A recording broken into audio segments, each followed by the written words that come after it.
গতকালকে কাজার কলেজে আমাদের ছাত্র পরিষদের দুজন ছাত্র খুব মার খেয়েছে, আপনারা নিশ্চয়ই জানেন।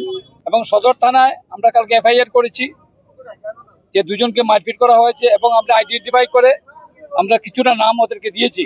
আমরা আজকে একটা মেমোরেন্ডাম দিয়েছি যে এসপির সাথে যে অতি সত্বর যারা কালপিট, যারা দোষী, যারা কালকে ঘটনাতে জড়িত ছিল তাদেরকে অতি সত্বর গ্রেপ্তার করা দরকার এবং উচিত শাস্তি দেওয়া দরকার।